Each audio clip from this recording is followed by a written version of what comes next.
وَأَطَاعَ الرَّجُلُ زَوْجَتَهُ، فرمایا کہ قیامت سے پہلے آدمی اپنی بیوی کا تابع دار بن جائے گا۔ یہاں پر تابع داری سے مراد یہ نہیں ہے کہ وہ اس کی جائز خواہشات میں تابع داری کرتا ہے، مطلب یہ ہے کہ جائز و ناجائز ہر چیز میں بیوی کا فرما بردار اور تابع دار ہو جائے گا۔ اتنا زیادہ بیوی کا پریشر اور اتنا زیادہ اس کا گھر والوں کا پریشر اپنے اوپر لینا کہ انسان ان کے لیے حلال اور حرام کی بھی فرق نہ کرے اور حرام کمانا شروع کر دیں، جائز اور ناجائز ذرائع ہر طرح سے جو ہے لینا شروع کر دیں، یہ بالکل ناجائز و حرام ہے۔ تو انسان کو چاہیے کہ اپنے لیے بھی ایک حدود قائم کرے کہ مجھے بیوی کی اطاعت یا بیوی کی بات ماننی ہے تو صرف جائز چیزوں میں ماننی ہے، ناجائز چیزوں میں اس کی بات ماننے کی ضرورت نہیں ہے۔ انسان بیوی کی اطاعت کرے گا وَعَقَّ أُمَّهُ، ماں کی نافرمانی کرے گا۔ آج ہمارا حال یہ ہے کہ بیوی کے کہنے پر ماں کو گھر سے نکال دیتے ہیں۔ کتنے ہی ایسے واقعات سامنے آتے ہیں کہ جس کے اندر مائیں شکوے کرتی ہیں، شکایات کرتی ہیں، آنسو بہاتی ہیں کہ میرا بیٹا میرے سے سیدھے منہ بات نہیں کرتا، میرا بیٹا میری بات نہیں سنتا، میرا بیٹا مجھے سلام نہیں کرتا، صرف اس لیے کیونکہ بہو میری شکایتیں لگاتی ہے، صرف اس لیے کہ اس کی بیوی ناراض ہوتی ہے۔ تو بیوی کو خوش کرنے کی خاطر ماں کی نافرمانی انسان برداشت کرے گا، قیامت سے پہلے ایسا بھی انسان دیکھے گا، اور آج ہم اپنے گرد ہونے والے حالات میں اس کو بخوبی ملاحظہ کرتے ہیں۔ وَبَرَّ صَدِيقَهُ وَجَفَا أَبَاهُ، اسی طرح دوست کو قریب کرے گا اور باپ سے بے وفائی کرے گا۔ آج ہم باپ کو دیکھ کر منہ پھیر لیتے ہیں۔ آج حال یہ ہے کہ باپ اگر کوئی بات کہتا ہے تو منہ بناتے ہیں، اور دوست آتا ہے تو باہیں پھیلا کر اس کے آگے کھڑے ہو جاتے ہیں۔ دوست سے اتنی زیادہ خندہ پیشانی سے ملتے ہیں کہ جیسے کتنے سالوں سے اس کا انتظار کر رہے تھے، اور باپ اگر سامنے آ جائے تو اتنے بد کردار اور اتنے زیادہ بے رخی سے اس سے ملتے ہیں کہ جیسے کہ پتہ نہیں کتنا بڑا بوجھ ہے جس کو برداشت کرنا پڑ رہا ہے۔ تو حقیقت جانیے کہ یہ قیامت کی علامات میں سے ہے کہ ایک انسان دوست کی عزت کرے گا اور باپ کو ذلیل کرے گا۔ وارتفعت الاصوات فی المساجد، مساجد میں آوازیں بلند ہوں گی۔ اب مساجد میں آوازیں بلند ہونے کا دو مطلب ہو سکتے ہیں، یا تو شور و غل کی وجہ سے مساجد میں نماز اور دیگر عبادات نہیں ہوں گی، بلکہ لڑائی جھگڑے، شور و غل، غبارہ، ہر طرح کی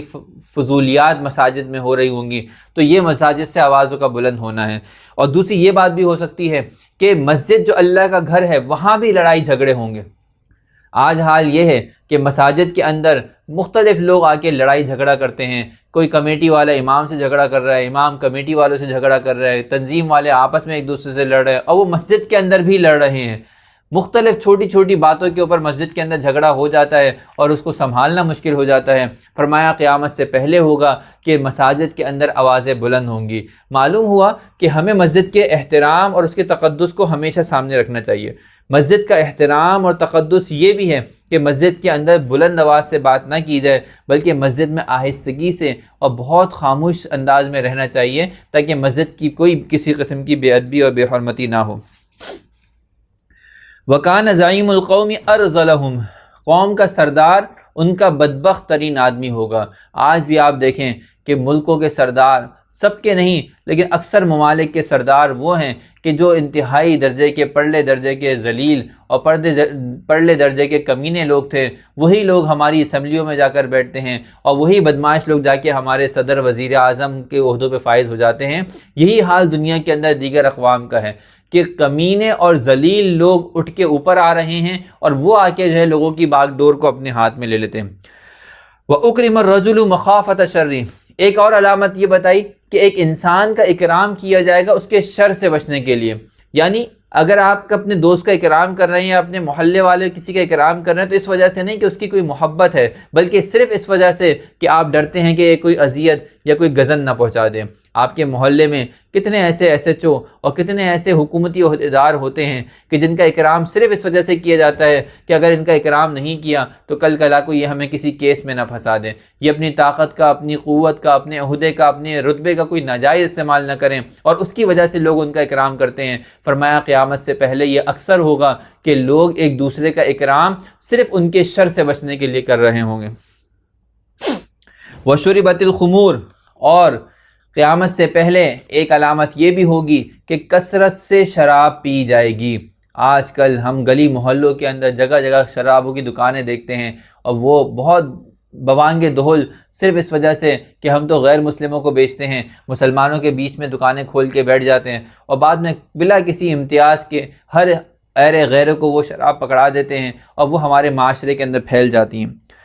وَلُبِسَ الْحَرِيرُ، اور ریشم کا لباس پہنا جائے گا۔ جان لیجئے کہ ریشم کا لباس پہنا مردوں کے لیے حرام ہے، اللہ کے رسول صلی اللہ علیہ وسلم نے اس سے منع فرمایا ہے، لیکن قیامت سے پہلے مردوں کے اندر ریشم کا لباس پہننا عام ہو جائے گا۔